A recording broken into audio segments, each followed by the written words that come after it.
Welcome back to the 127 Fit podcast. Today's guest is the founder of Impact Action Coaching. He is also the North American Natural Bodybuilding Federation Executive Officer, and he's the event promoter for Natural Iowa Bodybuilding Championships. Today's guest is Ryan Irwin. Ryan, I want to welcome you to the 127 Fit podcast. Thank you, Quentin. Very excited to be on this. Thank you. For sure. So Ryan, we are going to jump right into things. I've got 4 questions I like to ask all of my guests. I kind of call them the conversational warm-up questions. The first question that I have for you is, how do you start your day? Do you have a specific morning routine or morning ritual that you like to stick to on most mornings? Oh man, do I ever. And you might have seen this. I actually just put a video out this week of what my morning routine is.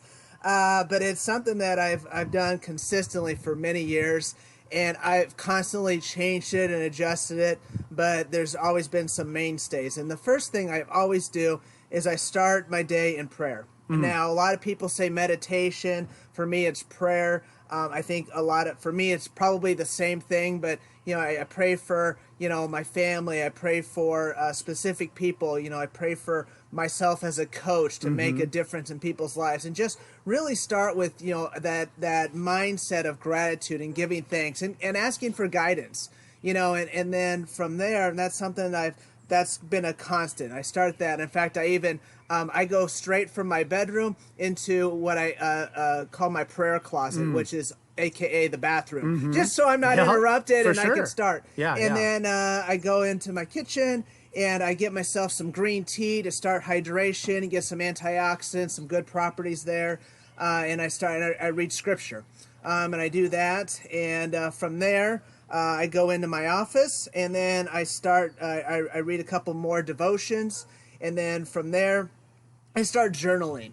And the journaling is something that has really evolved over the years, but it's always a review of yesterday, you know, what didn't go good, what did go good, lessons learned, ahas, things like that. Just I've got some things that I'm tracking as far as making sure I get done. So I go through all that, and then I write in my journal, you know, my tasks for the day. You know, it could be 1 task, it could be 4 tasks, but then I put that in there, the time frame I'm gonna do, and then I look at my calendar, and then I put those tasks in my calendar, so then that way they're scheduled. You know, my goal at the beginning of the day is to have my whole day filled up, and they might be blocks of time that I've just got, you know, relax time or time to eat, but it's all accounted for. And then from there, I jot my top, again, 1 to 4 tasks on my little piece of, you know, 2x2 paper. I stick it on my computer because I love crossing those off throughout the day. Something about that.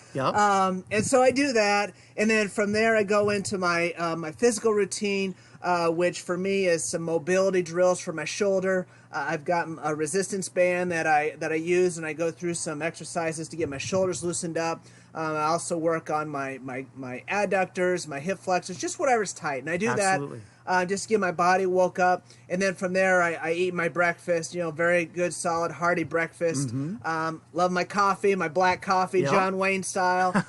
So I do that. And then from there, I'm ready to start the day. Awesome. Okay, so before we move on to the next question, I want to touch on, because this is something that I had written down just as, you know, and for all the listeners out there, Ryan and I have met previously. He actually coached me for my first bodybuilding show, so we've had a little bit of rapport in the past. But something, as I just kind of was thinking about having this conversation with you, Ryan, I had written down faith, right? Because I know that you're a man of faith, so, you know, it sounds like faith is something that you really focus on right away in the morning. So if you don't mind sharing a little bit, you know, just with myself and the listeners, like, kind of, did you grow up kind of like in some sort of faith? Where did kind of faith really become a huge part of your life, and why do you feel like it's such an important way to start your day, so to speak? Yeah, so, you know, I went to church growing up. You know, parents took me to church, so I grew up around that. And then, you know, and there's pivotal points in your life that, you know, you get closer to God, and there's times that, you know, we might walk away. For sure. You know, middle school was a time I was close, and then high school kind of walked away, and college, lukewarm, and then, you know, met my wife, and my wife grew up very strong in faith, and so, you know, it was one of those things where really it continues to be a foundation of our marriage. You know, we've been married for, this year will be 22 years now. Awesome, yeah. And so, you know, that was really, you know, we realized that has to be the center of everything. And so that really solidified, you know, my faith. And then since then, just continue to grow, always growing. For sure, for sure. Yeah, and that's something, you know, the last episode of my podcast, I just kind of did a solo episode, and I talked about, just as we mentioned, as I was kind of sharing a little bit with you before we turned on the mic, like me just rediscovering my own personal purpose. And I talked about in that last episode of my podcast, you know, there's different ebbs and flows within life, but for me personally, I found there's different ebbs and flows within my faith, right? You know, there's some very high highs, there's some very low lows, there's a lot of questioning and things like that, but there's definitely ebbs and flows. So it's kind of cool just to kind of see that you've maybe experienced a little bit of that yourself, right? Absolutely. Yeah. Cool. So, all right. The next question that I have for you is kind of part of the warm up again, Ryan. Do you have a favorite book or book that you kind of like to gift maybe often? Yeah, so, and that's part of my morning routine that I skipped. I always, I read. After I journal, I read. Okay. And, you know, it's either a book or an article, or it could be an audio book. And I've read so many over the years. And so one that always comes back, there's always about a half dozen that I try to reread. And Essentialism by Greg McKeown. Yep. And the book is about basically going back to what's essential. What do you focus your energy on? What really matters? And as most of us can probably attest to, it's not much. And so it just kind of helps ground you and get out the noise. So. Cool. Awesome. Is there a favorite quote, mantra, or word? Now, I kind of like to say along with this, there's different ebbs and flows within life. There's different seasons of life. So maybe this is a favorite quote, mantra, word from maybe a previous season of life. Maybe it's the present season of life. Kind of however you want to take that, Ryan. Yep. Favorite quote, mantra, or word? Every day counts. Every day counts. I've been using that for years. Love it. I think it's so applicable in so many ways. And again, it starts with the daily routine and then finishes with the nightly ritual. And, you know, go to bed at night, you know, and say, did this day count? For sure. Absolutely did. Cool. Now, I wanna draw out of you a little bit because, and knowing you, just, you know, you competing in bodybuilding and powerlifting, I just kind of want you to touch on a little bit the importance of having some sort of structure or routine within life, right? Yeah. I think you'll find the most productive people. I don't want to necessarily use the word successful because that's you know, a term that, you know, is open to interpretation, but the most productive people in society, generally speaking, I would say, have some sort of structure or routine throughout each day. And having well over 100 episodes of the podcast, sitting in front of well over 100 people for the podcast, like, structure and routine for the majority of them is very important. So for you personally, Ryan, how important, as I know it is very important because you've already touched on the morning routine, but just how important is it just throughout the day to have some sort of structure and routine and kind of have that list to kind of cross off so that you can be as productive and make every day count, as you like to say? Absolutely. It's huge. You know, and it's one of those things where, you know, it comes down to habits. You know, I think when I'm working with clients or people are asking me questions, and it comes down to having those habits in place, because that's really what sets you up for success. And by having that routine, having that process in place, it helps solidify those habits. Now, there is a danger with that. You know, for everybody's strength, there's a weakness. Absolutely. And if somebody is so structured and so routine, you miss opportunities. Or if things go, you know, backwards, then what do? And you can get lost in the shuffle. So while it's a routine is very important, you also have to be able to have the ability to balance that with being flexible and being able to pivot when you need to. For sure. Cool. Awesome. All right. So last question in terms of the warm up, do you have a favorite or most listened to podcast? I do. So, you know, I don't listen to as many podcasts as I used to. You know, I'm trying to produce more content and get content out versus taking it in. But I've always gone back to Darren Hardy. He's somebody I listen to. Part of my daily routine is listen to. He's got a 5-minute podcast that he calls Darren Daly. And so I cool. watched that. He's been somebody that over the years I've just continually listened to and read and followed. Love it. Okay, so Ryan, we're going to kind of transition into kind of like your backstory. So, and we kind of touched on this a little bit before we turn on the mic, but I want you just to maybe share, if you don't mind, a little bit with myself and the listeners, kind of where did you grow up? You already kind of touched on just growing up, going to church, but what did those younger years look like? And then I just really want to transition into where did lifting weights come into be? And then we're just going to really spend the majority of the rest of our conversation just kind of talking about all things, bodybuilding, powerlifting, coaching. But where did you grow up? Maybe just touch on a little bit of that childhood, and then just transition into sharing with us kind of where the weights came in to be. Yeah, sure, absolutely. So I was a sickly small child. Okay. I literally was the 95-pound weakling. I still have asthma, but I had asthma very bad when I was a kid, in the hospital once a month. Just not a very impressive specimen. And so, I was the smallest kid in my class. And so, I learned real quick that I needed to learn to laugh at myself, because it gave me power, or I should say it gave bullies no power, because they couldn't harass me because I was okay with it. I self-identify with that. And so, and so with that, then when I was in my freshman year of high school, I picked up a bodybuilding magazine, and I looked at the pictures in there, and I was just amazed. I was impressed with these guys and the muscles. And I went to a friend who I knew did bodybuilding, and I asked him, I was like, I go, hey, Bruce, what's it take to do this? He's like, well, you just got to be dedicated and be consistent. I'm like, okay, I can do that. Yeah. And literally from there, it was February 19th, 1992 is when I started. And since then, I've just continued to grow. It's been something that's been a foundational component of my life. Opened up so many doors, done so many good things for me. And so, with that, I just continued to progress through high school. Still did some sports.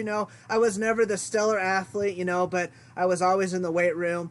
And then just continued that, throughout high school and college, and have made it a career. Yep.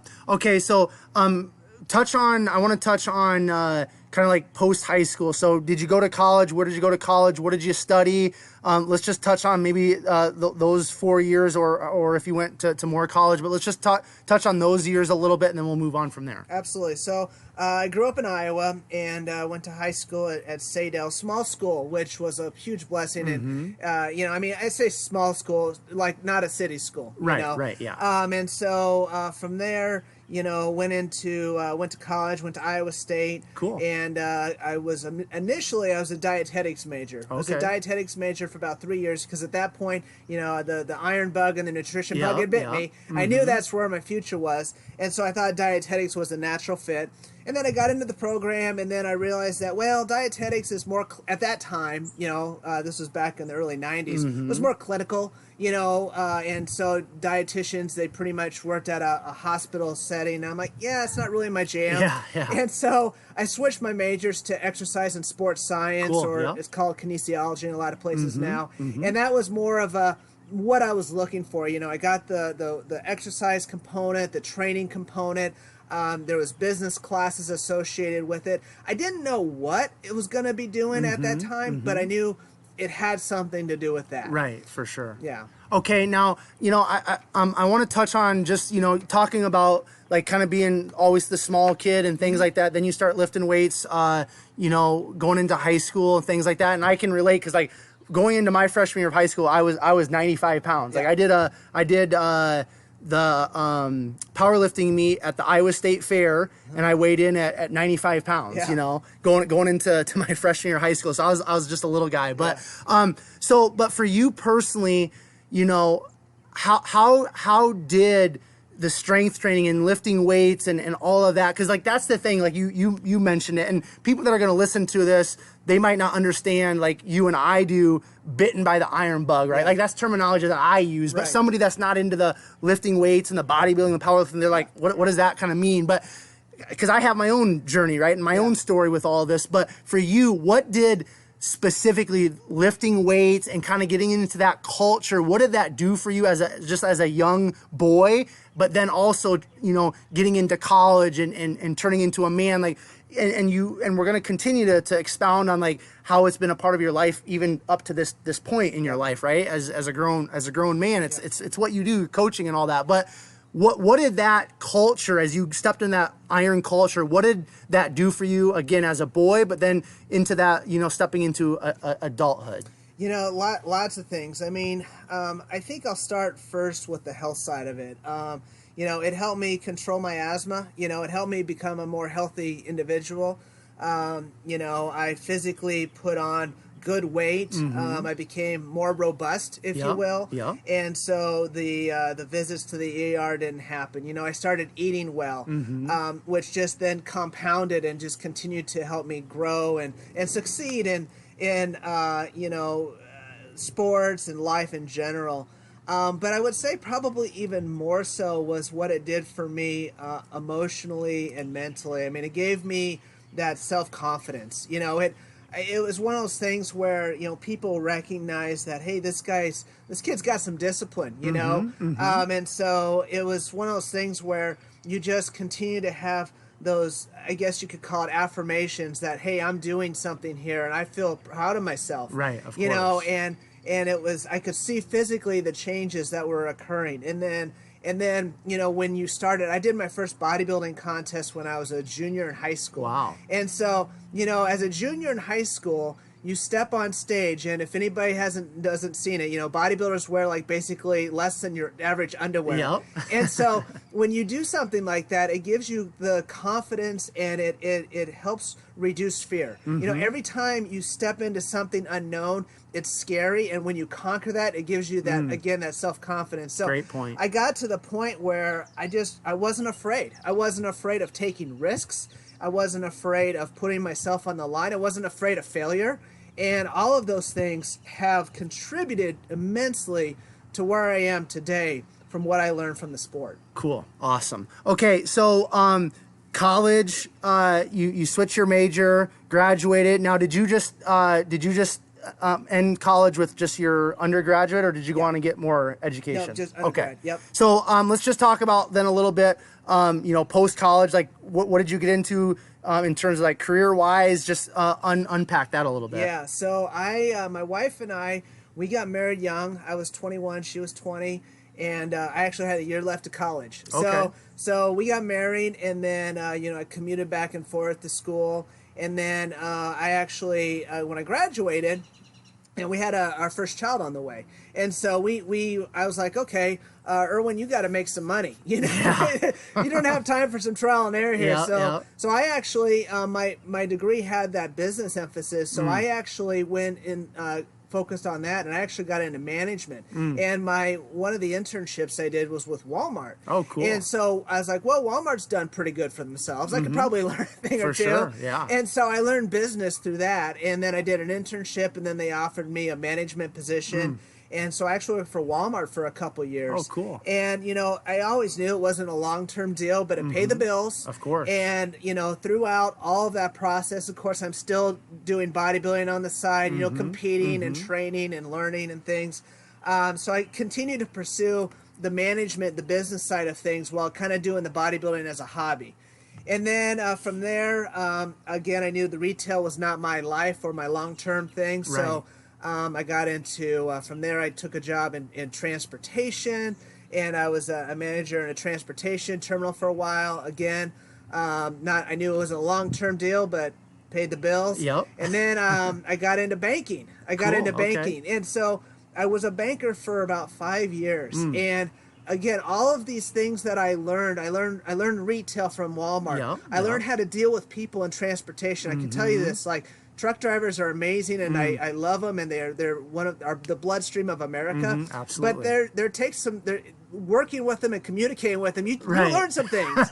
And then in banking, I learned business, and I learned finances, and I learned what to do, what not to do, and I talked to a lot of other business owners. So each of those steps have set me up unknowingly at the time for what I'm doing now.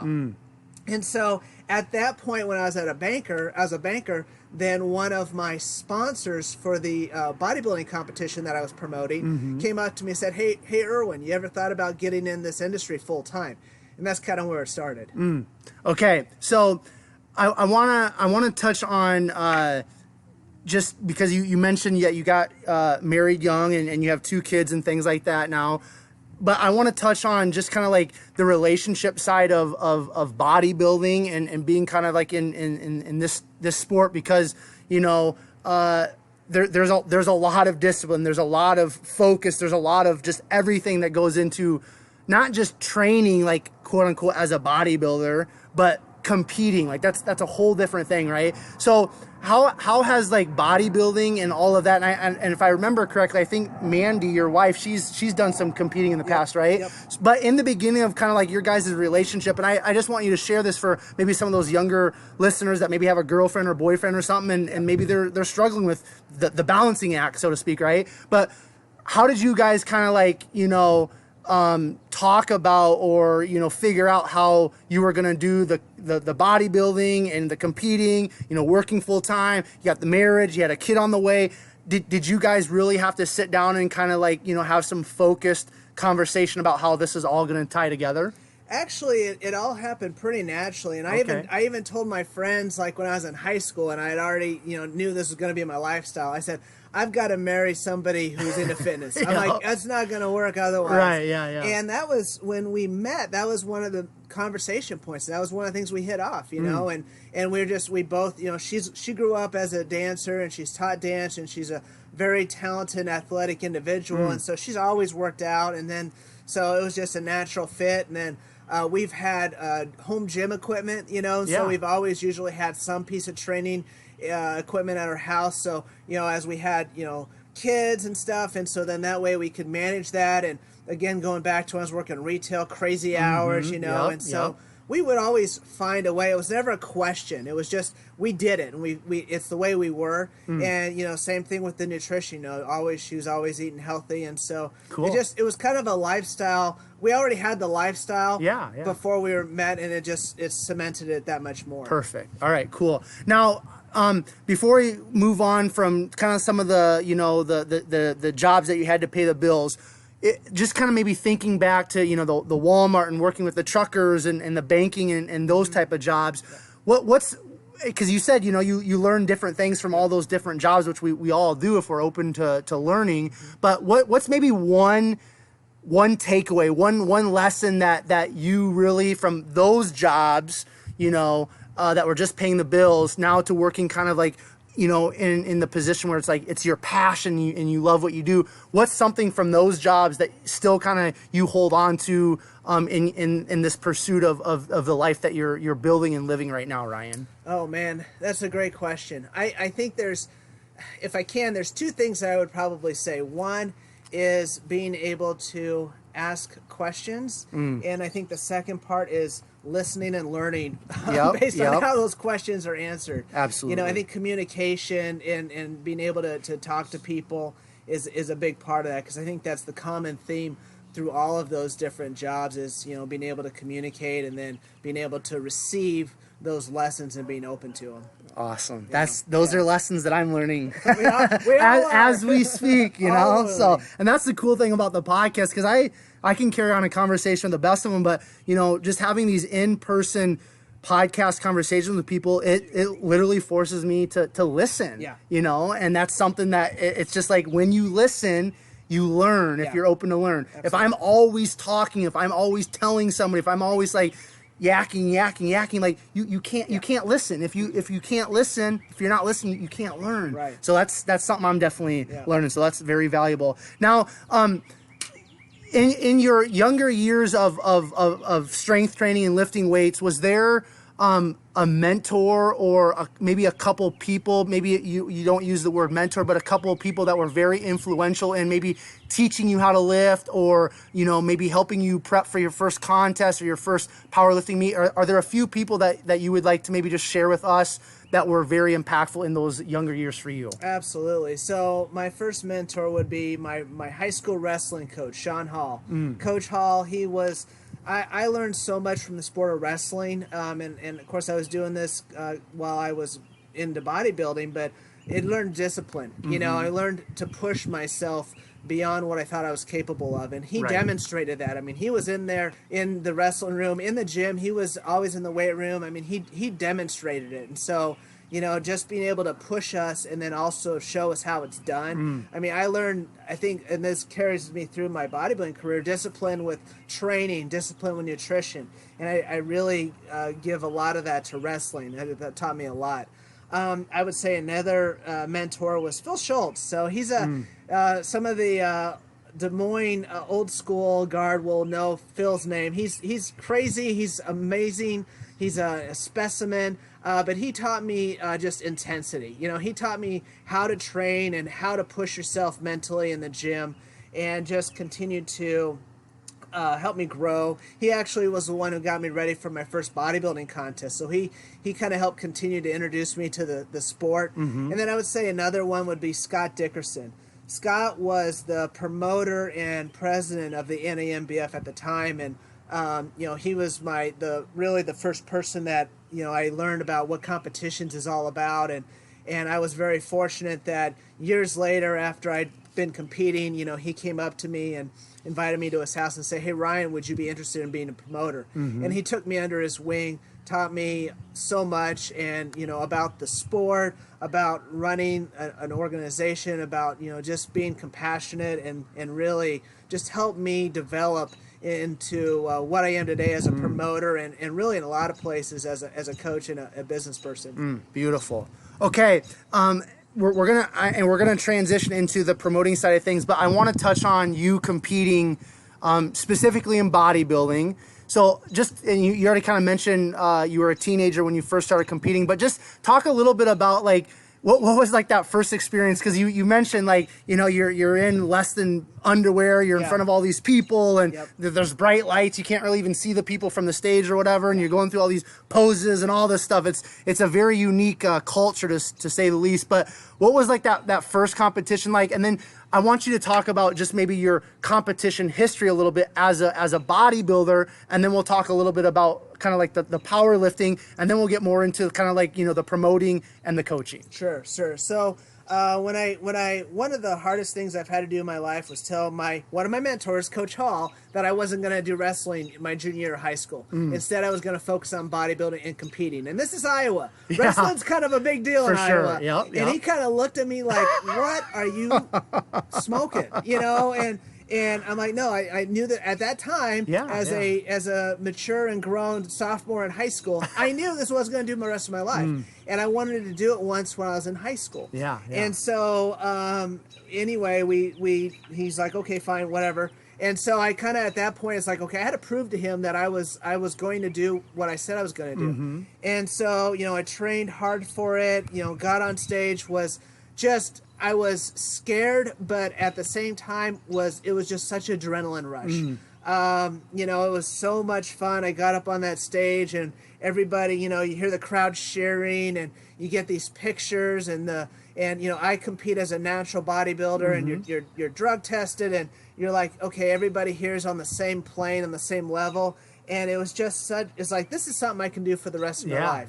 You know, and then from that, you know, you get that recognition. Not that this was a goal of mine, but then, you know, my peers, the guy, again, I was in high school. My buddies are like, "Wow, you competed, you know, Irwin, way to go," you know. And so from there, it was like you kind of get this reputation, and then it just kind of continued to snowball from there. And then, you know, through college, you know, I was in a fraternity, and, you know, it was one of those things where, you know, okay, hey, Irwin's our resident bodybuilder and stuff, and I take my buddies to the gym, you know, and so it just kind of throughout all my phases of life, from high school, for college, to newlyweds, to babies, to teenagers, business owner, it's always been there.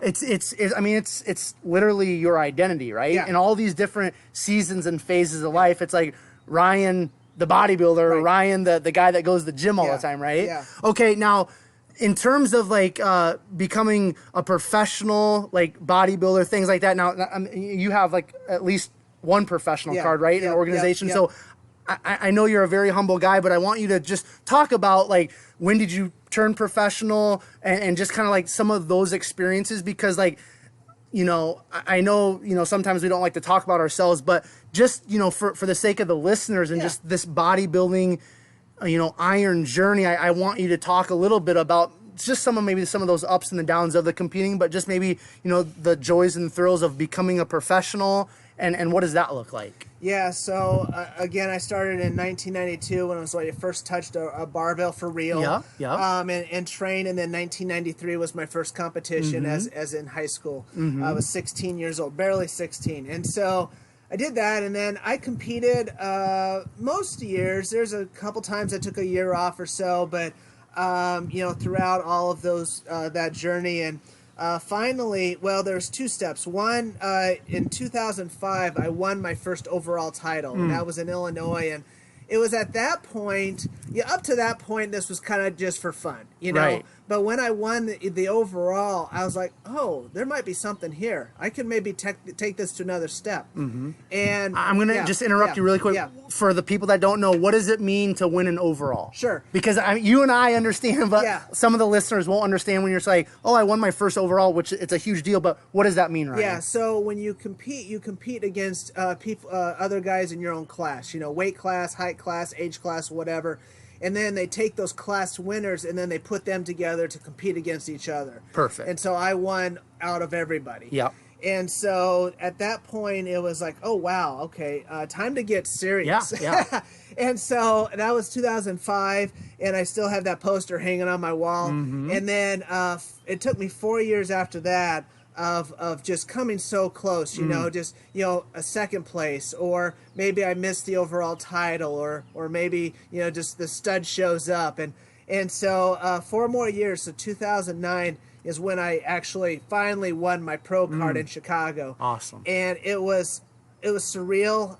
You know, it was one of the few times that, you know, my wife's always been there, but my kids were there. The whole family was there. Yeah. So it was just amazing. And, you know, so from there, you know, I was like, okay, now I'm a pro.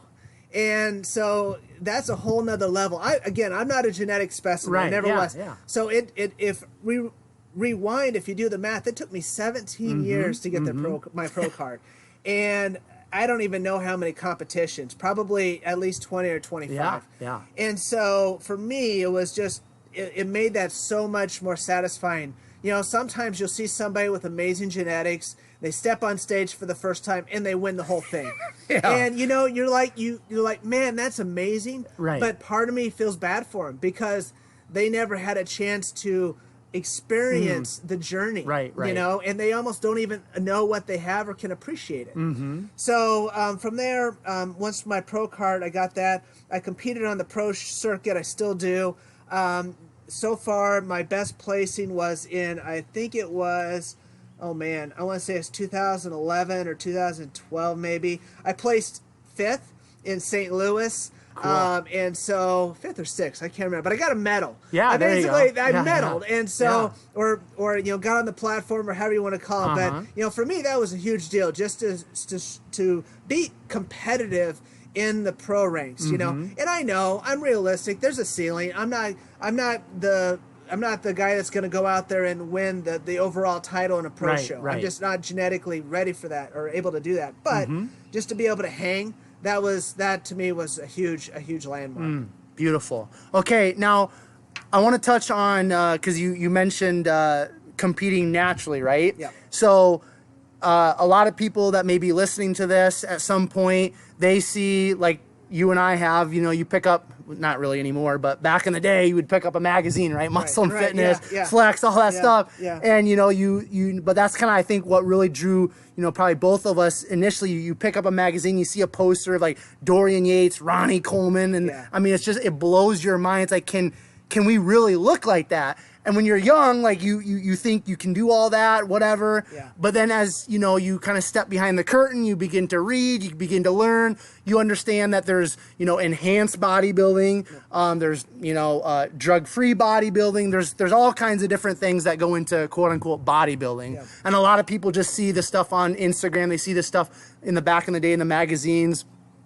Why, for you personally, did you choose to compete initially, probably maybe because of your age, you didn't even understand it, but initially, why did you choose drug-free maybe in your younger years? And then why have you decided that's the way you're going to compete for the rest of your life? So when I was young, I didn't know any better, to be honest with you. I was just, I was like, okay, bodybuilding. I didn't even know those muscle mags. Those guys were taking steroids. Me neither. I was like, dude, this is gonna be awesome. I'm gonna get that big. Like, okay, I gotta just do this, and I'll look like the guy on the cover of the magazine. Yeah. Well, then eventually, and I think again it was Coach Hall. He's like, those guys aren't all natural, and they don't look like that all the time. For sure. And so, for me, it was the fact that I wanted to be able to look like this for the rest of my life, and I learned early on that, okay, if you take steroids, yes, you might look like Superman, but you can't maintain that forever. Right. And so for me, that was the biggest deterrent, was that I want to be able to, okay, might not ever look like Superman,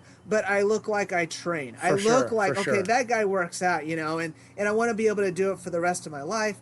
I also know that there's a mental aspect that often doesn't get told. Like when you do look like Superman and then you come off of that, there's a huge mental crush there. And a lot of guys and gals, they go through that, and that's almost tougher than the physical side of it. For sure. Yeah, I had one of my previous guests on the podcast.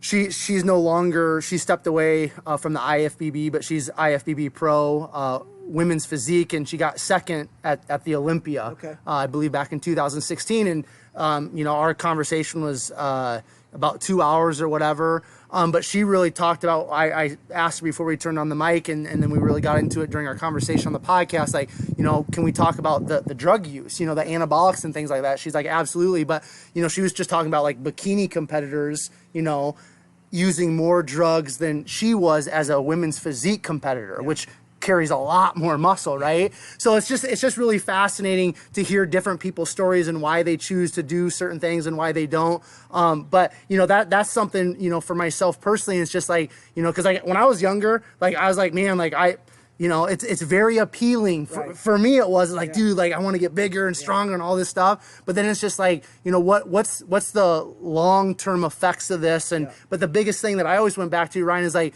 it's like I wanna be able to look a certain way for as long as possible. Because a lot of times you see people that compete enhanced or lift enhanced and things like that. They look a certain way for a certain time, but then after they quote unquote retire, step away, however you want to say that, then it's just like they look like they've never picked up a weight in their life. You know what I mean? So just that longevity aspect of things is something that's really appealed to me as well. Now, what would you say, and I know it's probably be hard for you to maybe narrow it down to one or two, but maybe just a couple things that pop up in your mind right away in terms of bodybuilding, competing. What are two takeaways from bodybuilding, from competing, that are just things that you hold on to just in day-to-day life, Ryan?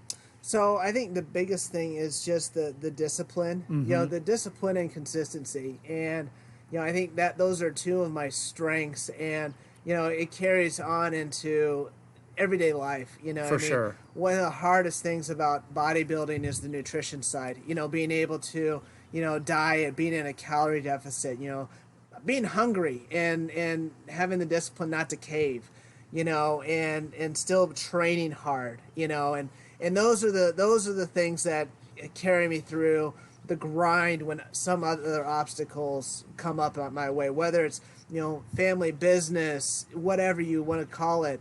Those are the things that, help me get through those times. What's the longest time, and I know you've had some injuries and stuff, but, in terms of outside of maybe injuries, what's the longest time that you've gone without, like picking up a dumbbell or a barbell and actually like having a workout lifting weights? Oh man.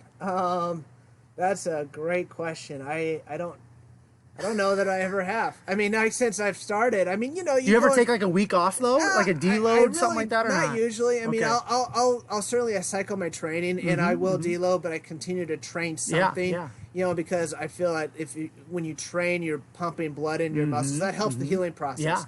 So I mean, I might go like a long weekend or something like that.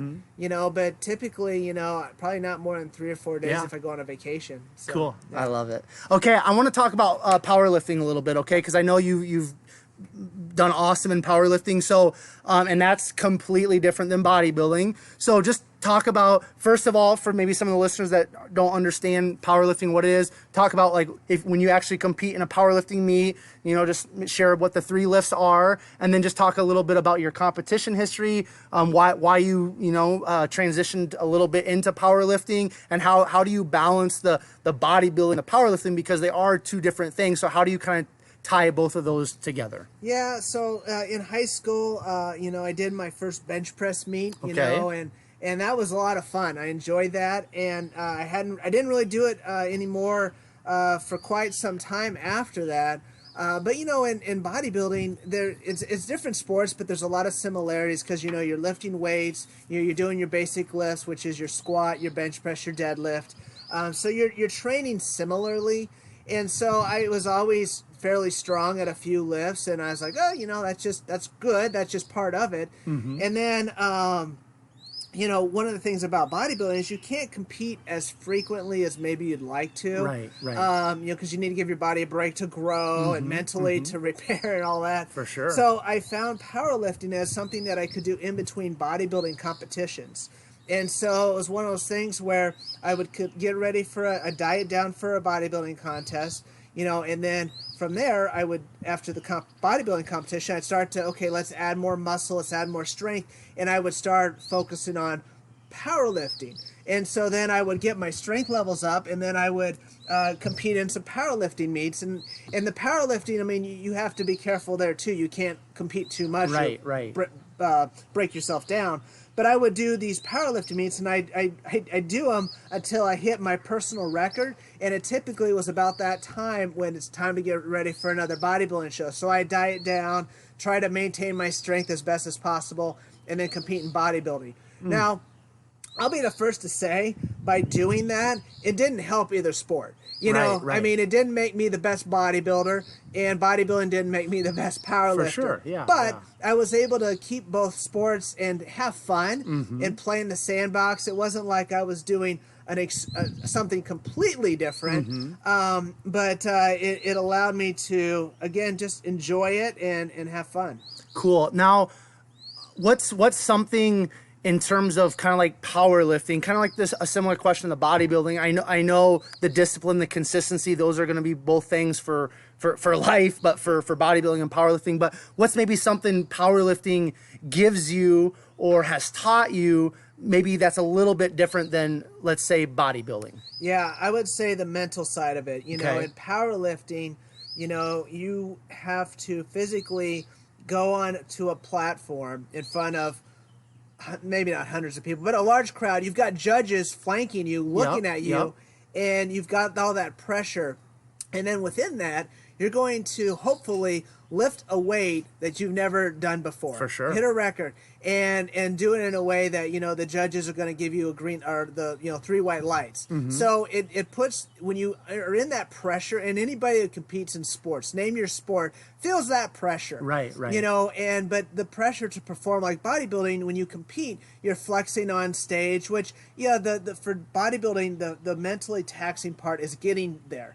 Getting your body to that point. That's the biggest mental taxing part of it. But for powerlifting, it's actually the competition, And so I think for me, it's being able to, put the hundreds of pounds on your body, do it in a high pressure situation, and just mentally believe that you can do it. Now, I'm going to ask you kind of like to share a little bit about your bodybuilding and becoming professional. Now, I know that you've had some records and things like that. If you don't mind, just touch on a little bit of that in terms of powerlifting. Yeah, so I don't even know how many meets I've done, but I do have some records. I'm not a record chasing guy like that, but I know, like, for me, I'm obviously I'm a lightweight. I compete either at 148 or 165, and just some numbers that I'm proud of. Like my best squat was with knee wraps was 495, and then my best raw squat without wraps was, I think, 445, 450, something like that. Bench press was 330 or 335, but it was like 2 times my body weight. That was more. I've done that twice. I've hit double my body weight, so those are I'm proud of. And then deadlift, 556 was my best pull, and that's really been my best lift is with deadlifts. Cool. Yeah. Awesome. And then you also compete drug free with the powerlifting as well, Yes, correct? Yep, I do. Yeah. And that's that's one of those things where I've always it just makes sense, Of course, and so competing against your peers in those drug-tested federations and events. Now, down here, because we're in the Des Moines area, and this is where I've competed in terms of powerlifting when I was younger. But what are maybe some of the people probably coming from your end of things, or even my end here in Iowa? In this state, or maybe just kind of the Midwest, what are some local powerlifting meets that you maybe appreciate, that you've really enjoyed competing at? Yeah, well, you hit on it before. The Iowa State Fair meet is a fun meet. Yep. I mean, I like to invite people to do that for the first meet. I mean, come on, you got corn dogs, you got goats. I mean, you can't not have fun. So that's always been fun. 22nd Street has always put on phenomenal meets. 22nd Barbell, they put on USAPL meets, USPA meets, and those are a lot of fun. I've always gravitated to the USAPL. I used to promote a couple meets. I used to put on meets, but then I got so heavily involved in bodybuilding, kind of had to pick my sport. But those have been the fun ones, and I've traveled around. I actually had the privilege of going to Columbus, Ohio, and competing at the Arnold Classic and the USAPL Raw Challenge meet, which literally was competing against some of the people from all over the world. Yeah, that was a big stage. That's awesome. That was pretty cool. So I think those are the meets that I enjoyed the most. And we did one in my studio gym. We broke fire code. We had way too many people in there.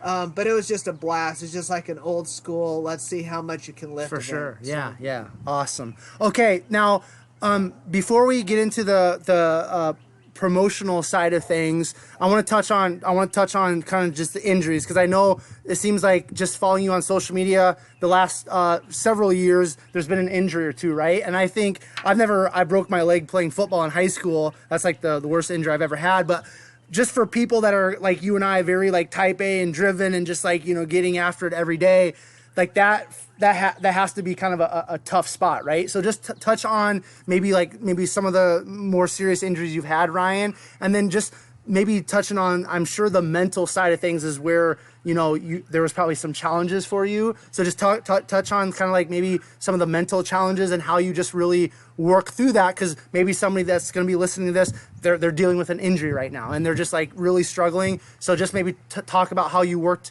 through that mentally, but then also maybe just some, movements or how you work through that, just continuing to train. Yeah, I think it's been 4 or 5 years now ago. I tore my rotator cuff in my left shoulder. I did a bench pressing. I wasn't doing anything stupid. It wasn't even a max set, just normal lifting. I think it was I was shoveling heavy snow the day before. I think that's probably what or set it up. Yeah. But so I at the time I knew it was not good, but I didn't go to the doctor.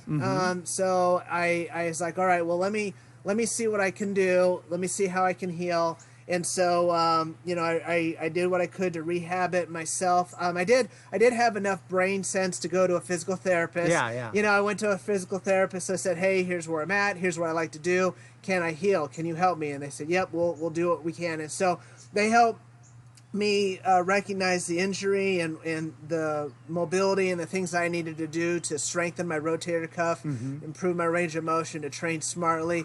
And then I just slowly trained around it. I just started doing, limited range of motion things. Of course, I still focused on the things I could. My lower body kept training hard. And I was actually able to rehab it enough to where I was still able to lift. And actually, I was able to get back to bench pressing. And I did a few things different. I brought my grip in a little bit. My setup was a little different. But I think I did probably 6 or 7 meets with a torn rotator cuff. And, I some of those numbers that I hit was when I was in that period. Wow. In fact, all of them is when I had that torn rotator cuff. But then finally, it started to get worse again, and I got to the point where I was just having trouble, like putting my shirt on or sleep. I'm like, okay, I'm okay with like having to train around it, but when it's starting affecting my daily day. Of course. And so I went in, I did get an MRI, and of course they told me what I knew was it was tore. Yeah. And the doctor kind of shook his head, and he's like, he goes, if you keep training, keep doing what you're doing without getting repaired, it's like you broke one wire in the rope or one strand in the rope, and it's just going to keep breaking more strands. For sure.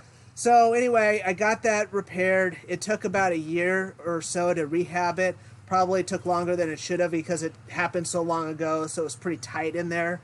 I was able to go through that rehab, got back to the point where I was able to get back on the platform. Actually, I competed in bodybuilding first. I did a bodybuilding competition, and then I got back and I got out back on the platform, did a meet, and then, gosh, probably about 2.5 months ago, again, just doing normal stuff, I tweaked my right shoulder, my other shoulder that wasn't repaired. Yep. And I felt a pop, felt a tear. I knew that I did some damage, so I started the same thing. I went to a physical therapist, and Rachel Bump here local in Ankeny, and she showed me what exercises to do and progressed it. And since then, I've been able to. It took me about 2 months, but I've been able to get back to bench pressing, and there's damage there. Yeah, I'm pretty sure I tore some things, but I'm able to train around it. I'm going to continue to do that until and if I get to the point where, all right, it's time to go under the knife. Okay. Now, what would you say? Because like I started lifting weights going into 4th grade, like very, very young. You started super young as well, and you always hear different things in terms of like how young should kids be able to start resistance training, lifting weights, yada yada yada. So you have a couple kids. I'm sure you've coached kids throughout your years and things like that. What's your personal take on how young should adults or parents, coaches allow kids to start? You can say resistance training, but we'll just say like going into a gym lifting weights. How old are kids when they start walking? 2? 1? I like your style. The reason I say that is because as soon as you're born, your body is learning to move. Of course. And so it comes down to at what you're always giving it resistance. The first time you try to stand up, you push yourself off the ground. That's resistance training. Of course. The first time you pick something up, that's resistance training. So it has to evolve. It has to just adjust. It looks different, but you can never. I honestly give your toddlers weighted toys. Give them some toys that have some weight on them. Get them to use their body.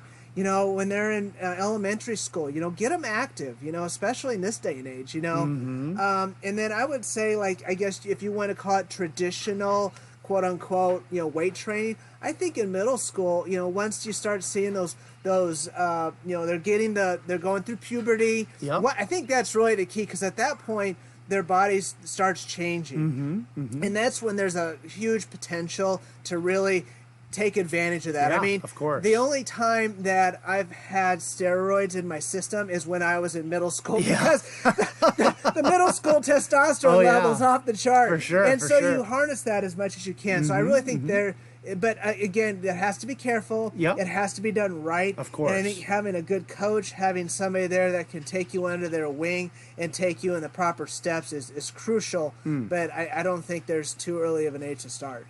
Amen. Yeah. I'm right with you. Yeah. Okay, so we've been going for 53 minutes here. So I wanna talk about the promotional side of things. You're the promoter of the Natural Iowa Bodybuilding Championships, which that's the competition I competed in back in 2016. It's been going for a long time. I think it's the longest running. Yeah, it is. What is the longest running in the Midwest, if not one of the longest running in the country. Yeah, for sure. Yeah. So you've been involved with North American Natural Bodybuilding Federation for a long time, been promoting the Iowa Bodybuilding Championships for a long time.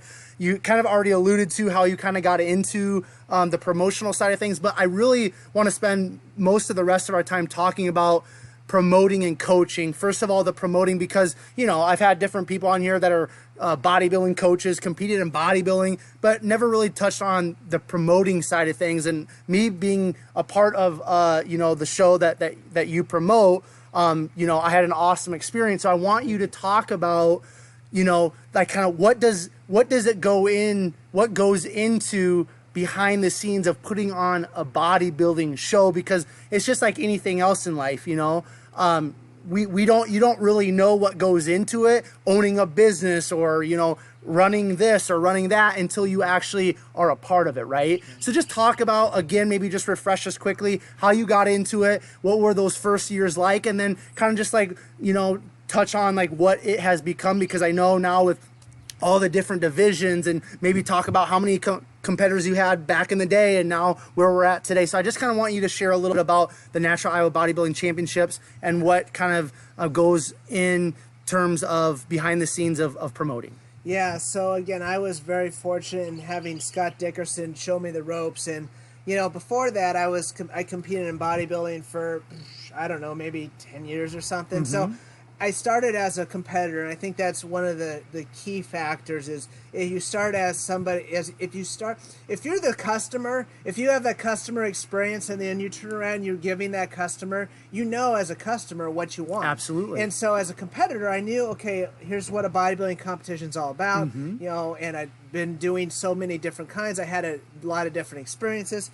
So I use that as a platform then to put together the competition as a way I think competitors want. I mean, it's all about them. Yep. Yeah, it's putting on a competition. Yes, it's a business. You have to run a business. You have to, you know, have a show. I don't like the term show. I don't like it when people call them bodybuilding shows, because to me, it's a competition. And really at the core, that's what I wanted to make, is a good competition for the competitors.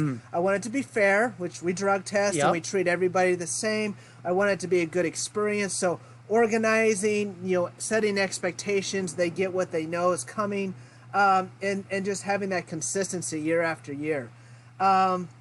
It really is a year-round production.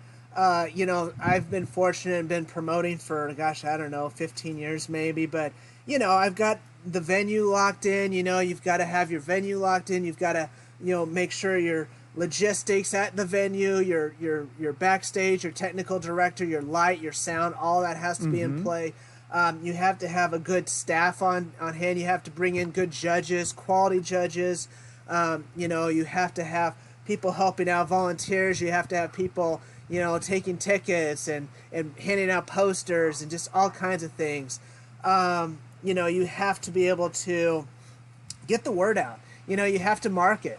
You know, the best marketing is word of mouth than anything. Yep. And so, again, going back to providing a good product, then people tell people about it, and then it continues to snowball. You know, you have to bring in sponsors, because these are expensive competitions. You know, you have to bring in sponsors, and as a business owner, I appreciate that, and I understand that they're looking for a return on their investment. Absolutely. So, you know, I make sure my sponsors have a good experience. And so, you know, at the end of it, in this sport, bodybuilding, you know, it's a sport, especially with social media now, that it's about your physique and how you look. For sure. So you give the competitors a chance to show their best. Good lighting, have a fantastic photographer, giving them, you know, interviews so they can put that on their social media. Absolutely. You know, afterwards, get their story, find out what took them to that stage. You know, put that on the website, get that out there, and not only is it a great way to show them and appreciate them, but it might inspire other people to do the same thing. You know, when I started doing this years ago, it was just bodybuilding. Yeah. Just bodybuilding, but now you've got, you know, figure, you've got physique, you got classic, you got bikini. And what's nice about that is, you know, the diehard old school people cringe. They're like, oh, no, don't, board shorts. Yeah. But what that does is that allows for an easy entry point. Absolutely. You know, you've got so many different body types now that can compete successfully instead of, okay, now I have to get to the point where I've got as much muscle and as lean as possible to actually compete in bodybuilding. Right, right. Now, you know, you mentioned, you know, getting like sponsors and things like that. How does an individual or a group of individuals that's going to be putting on a bodybuilding competition specifically, how do you make money? Is it fully through getting sponsorship? And then if so, what is kind of like sponsorship look like for a bodybuilding competition? Yeah, well, so let me start with, you don't get into this looking to make a bunch of money. It's not a money maker. It's for the love, right? Yeah, but you know, I mean, really, the sponsors, the competitor entry fees, and all of that, that's just going to basically cover your cost. I mean, that's the cover the cost of the drug testing, the awards, the cost of the theater, you know, the cost of all of that. So, you know, as far as I always look for sponsors that are in the industry that are going to benefit from it. You know, mean, you know, obviously your nutrition stores, your tanning studios, your clothing companies, you know, your food prep, meal prep, coaches, gyms, all of that. But then also, you know, there's some people that just want to support. You know, like, you know, maybe Bob's Tires. You know, Bob loves bodybuilding, so he's going to support, you know, things like that. But then really, it's butts in the seat is where you're going to make your break it. You know, if you get as a promoter, if you don't have spectators, then you're in trouble. That's really what helps, you know, give you that cushion. But so, you know, going out there and supporting competitions and watching them, and that's really what you want to see. Plus, the competitors love that. You know, they love going out to an energetic crowd. I like to MC my own events because I like to feed the crowd and get them going. And so it really just kind of puts the icing on the cake of the event. Cool. How important, which I know, you know, I know it's very important, but, you know, just in terms of just promoting, and then we're going to step in, we're going to kind of wrap things up with talking about, you know, coaching and things like that. But just talk a little bit about the importance of, you know, having a stellar reputation within the community. How important is it to network with people, to connect with people, to continue to build those relationships over the years? Like, you know, I just want you, obviously, I know it's important, the listeners know it's important, but just, you know, I want you to personally just share, you know, just the importance, the necessity of just having great relationships with people, having a great reputation, and how that really helps, you know, your business and things like that. Yeah, you know, I think reputation is huge, and consistency is really what builds that. And, you know, as in with all the hats that I wear, you know, it's one of those things where you want to go out and do your best. You want to go out and put your best foot forward. And, of course. And you're not going to always win. You know, you're not always going to, you know, slam dunk. Of course not. Yeah. But you walk away and say, man, I tried. I did my best. For sure. You know, and I think that, you know, from, you know, the venue, you know, doing the very best you can with finding a good venue, you know, treating those people with respect, you know, I think, you know, appreciating people, respect those people, you know, even the people that are, you know, cleaning up the seats afterwards, picking up the trash that people leave. I mean, it's just, you appreciate those people, you appreciate the competitors, and if you're genuine, that should happen. That should just naturally happen, and you know, one of my hopes is that trickles into everything you do. Absolutely. You know, so. Yep. One of my favorite quotes or sayings is, "How you do anything is how you do everything." Yeah. You know, so it's like how you are at home, like that's going to reflect how you are out professionally, right? So yeah, absolutely. Okay, so we're gonna kind of finish things up with talking about coaching.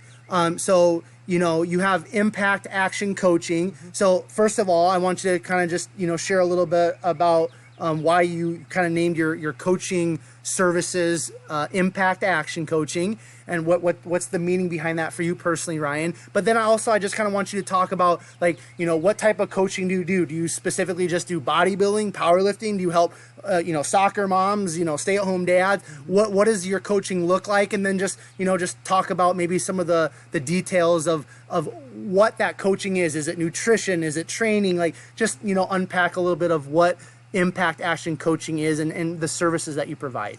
Yeah, certainly. Well, so impact action coaching, where I came up with that was I took two key words, you know, making an impact on people, making an impact on your own life, you know, taking ownership. And I really love the word impact. And I think that, you know, everything we do makes an impact. It could be negative, it could be positive. And so, but a key to any of that is taking action.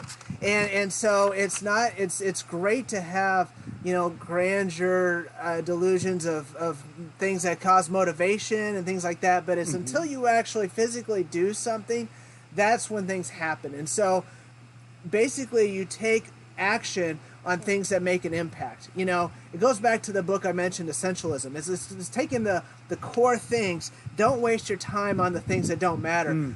Focus on the things that are going to make an impact, and then take action. And so that's where I came up with that name. And then I work with my coaching is nutrition and training, you know, fitness. And so a lot of my clients, yes, they're competitors, you know, competing in bodybuilding or powerlifting, and you know, wanting to take themselves to that next level. But I also work with a lot of what I call lifestyle clients, where you know what, they just want to look their best, feel their best, be their strongest, and be able to move. You know, going back to, I've been in the sport since high school. I've been able to incorporate this lifestyle into all my different phases of life. For sure. And I think with having done that for almost 30 years now, it gives me a unique perspective to help a lot of different types of people. You know, you're going through school, I can help with that. I've been there. You got young kids, I can help. I've been there. You know, you got a business, I can help. I've been there. You know, you got physical issues, I've been there. You know, and so I think that it makes it relatable and realistic with a lot of different people. Now, and I didn't ask you this before we turn on the mic, but is the Impact Action Coaching, is that what you're doing full time now? Yep. Okay, because I know 4 years ago when you were coaching me for my first bodybuilding show, I think it was more of kind of like your side job. Yeah. So I want you to touch on kind of going all in, because that's something with a lot of my guests that I've had on the podcast, whether they're doing they're a lawyer by day and then they're life coaching by night, so to speak. There's a lot of people, especially like my age, you know, us millennials, you know, we're trying to do this and then we're trying to do this little thing on the side. But so I want you to talk about you know, kind of going all in with the coaching and you know, what did that look like? Was there some fear in that? Just touch on that, because a lot of people that are going to listening, you know, they've got their 9 to 5, but then they've got their side hustle or their side passion project, so to speak. Even for me, the podcast is like that side passion project for me. But so talk about going all in with Impact Action Coaching. Well, let me rewind quickly 15 years, and as I was a banker, I kind of mentioned I got into the industry full time. Yeah. And I actually had a nutrition store, and then we then added a training studio, so we were doing nutrition supplements in the front, and then personal training in the back. And then at some point, then I started coaching people and on their nutrition and training, and they might not actually work there or even buy the products there, but I would show them what to do. And it was just like, it was like a pivotal moment. I was like, this is what I was meant to do. And so, you know, again, we had that nutrition and training store for 10 years, but I knew that wasn't my long-term gig. And so from there, I was like, I got out of that, and that's a whole nother story. But you know, from there, I went back to corporate America for 5 years. While doing that, I still continued to coach people and develop that. And you know, I'm big on, you own your life. You are the person who is responsible for what you do and what you become. Absolutely. And so I designed my coaching in such a way as this is what I want to do. You know, this is the thing I can do for the rest of my life. And so for 5 years, I worked in corporate America. I was actually back in the transportation world for a bit, again, talking to truck drivers, while doing this on the side, and still growing it slowly, carefully, the way I wanted to. And it got to the point, actually, tomorrow will be 1 year when I walked into my boss and said, I'm resigning. I'm going to go all into my business. But it was one of those things that took time. You know, I got some things set up. You know, I had that emergency fund, that safety fund. You know, I had my services, you know, nailed down. It was really, I knew it when it was time, because I had just grown to the point where, all right, I've got 2 full-time jobs now. Yeah. It was time to make the move. Right. Cool. Now, from having having your own coaching, you know, I'm going to call it a business, right? Yep. It's how you're making a living and things like that. So having that entrepreneurship in your life, what's a couple lessons, or what are a couple things maybe you've learned over the last year? Because I know you're building, but there's something to be said about putting the chips all in an area in life, right? Even if you do have the safety fund over here, you've done it the right way. There's still, I think, mentally, there's something that kind of clicks when you put all the chips in one area. So what's something you've learned, a couple things you've learned over the past year from kind of just saying, okay, this is the way that I'm going to provide for my family. I'm going all in, and here I am. So what are some things that you've learned over the last year? I think one of the biggest things is provide great service, you know, and one of the things that I've really allowed me to do is my retention.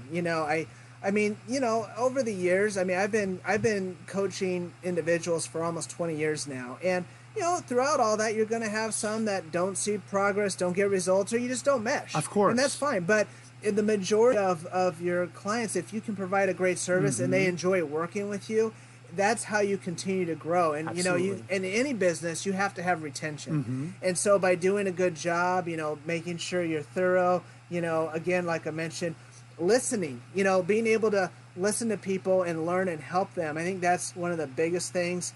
And then just have that consistency. I mean, I always, again, going back to as a promoter, I want to provide people the service that I would want in return. Absolutely. I would want to be on the other side of that table and say that's how I want to be treated. And I think that goes a long way. Okay, so two more things I want to touch on before I ask you the last question here, Ryan, to wrap things up. So you've spent a lot of years, I'll just say, within the fitness industry, right? Yep. So you've even myself, I'm a little bit younger than you, and I just to think about, we were talking about earlier, like the magazines, and now the magazines don't even exist. Right. But so you've seen a lot of change over the years in the fitness industry. What's maybe one or two, three, however many you want to kind of share, but what are a few things that kind of stick out in your mind in terms of, some positive changes that you've seen within the fitness industry? Because if you spend enough time in the fitness industry, there's a lot of negativity. There's a lot of people saying a lot of crazy stuff on social media, and you get into competing. There's some eating disorders. There's just a lot of stuff that's within the fitness industry in terms of negativity. But I really want to focus on the positive side of things, because you're a very positive guy, and I know that's the message you want to put out there. So what are some positive things in all your years in the fitness industry that you've seen maybe develop over the last few years? Yeah, I think the ability, just the ability for people to take responsibility for their own self. I mean, it used to be that you had to go to a big commercial gym, right? And you had a school of hard knocks. You either have to be there and just take it all in, or you have to just be with the right trainer, not all trainer, but the right trainer, and get some good coaching. Yeah. But now there's just so much information out there. I mean, I work with clients all over the country, and it allows me to help people who it's all online, and give them the autonomy to be able to again own their life and do things. It's like right now, we're dealing with the COVID virus. I mean, as a lot of coaches and trainers, I was up into the wee hours of the morning and say, hey, go raid your closet. Yeah. Let's make sure we're using everything we can. For sure. And I think with technology, it just allows us to do that. And, that wasn't available 10, 15 years ago. For sure.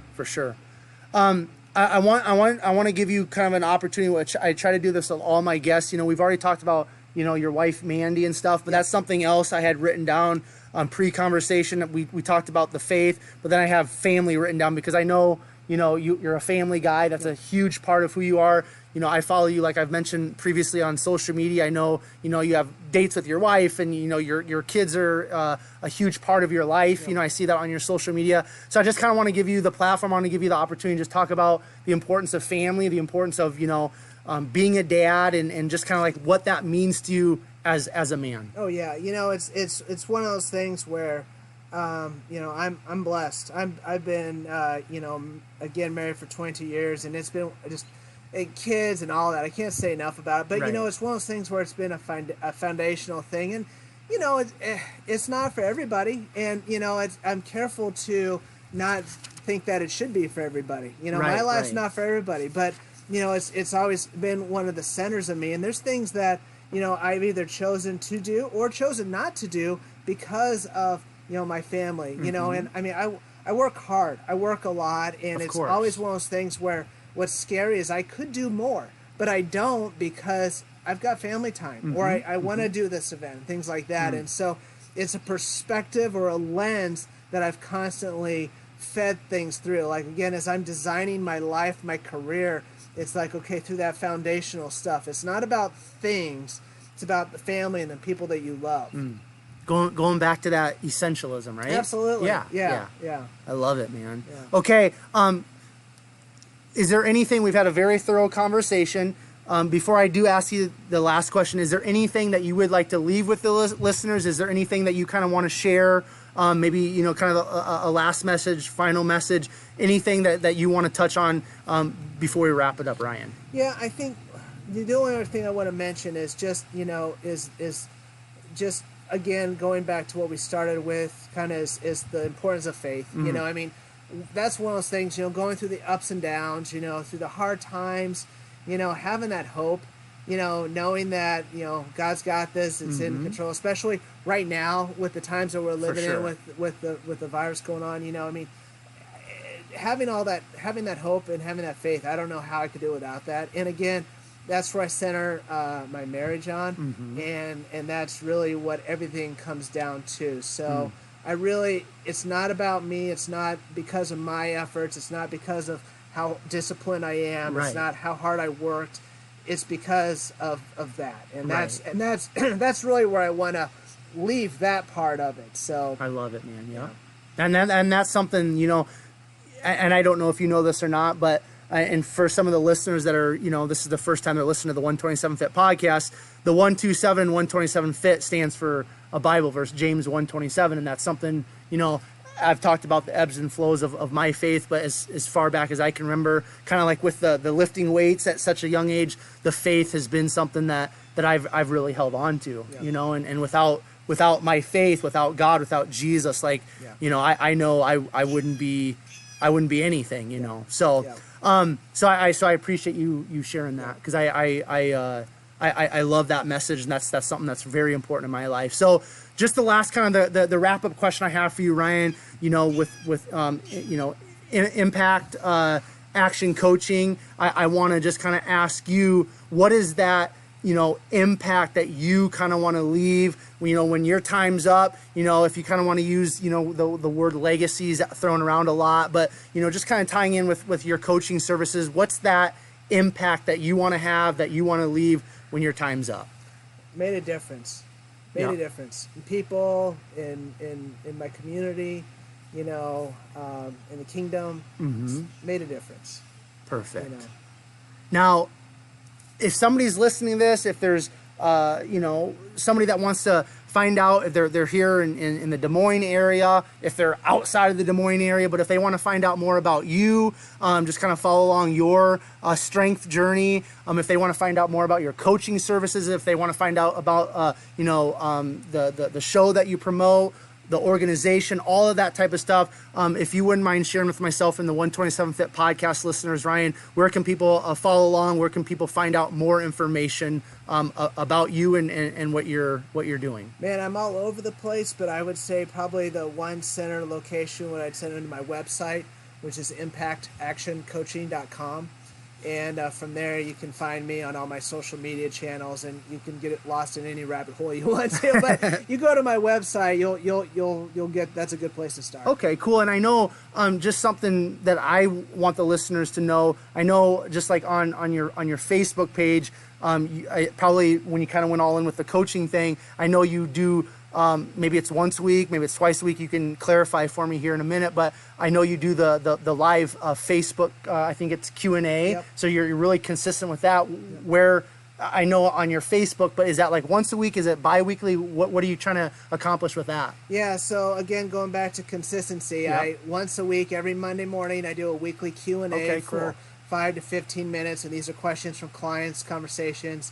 I do that every morning, usually sometime between 9 and noon. Okay, I put that on my Facebook Live. And then every week, usually Wednesday or Thursday, I put a video together, and it's over some sort of topic. I deep dive on that. And then I publish that on YouTube. It's also on my my Facebook page as well. Okay, cool. Yeah. All right. So, Ryan, I want to thank you for the opportunity to catch up with you. I want to thank you for the opportunity for coming on to the podcast and just sharing your story. Thank you for having me over at your home. It's good to catch up, and I'm looking forward to staying in touch with you. Yeah, Quentin, thank you so much. I really appreciate it. Thank you for the invitation, and keep up doing the good work. You're doing good stuff, my man. I appreciate that, Ryan. So 127 Fit podcast listeners, once again, I just want to thank you for your listening ears. They are always greatly appreciated. If you would like to find out more about the guests and myself personally that I'm bringing on to the podcast, you can find out more about that information on Instagram at 127fit. Facebook is at Quentin Vars. LinkedIn is at Quentin Vars. If you guys would do me a huge favor and please leave a 5-star rating and review, and also subscribe to the podcast, that would be greatly appreciated.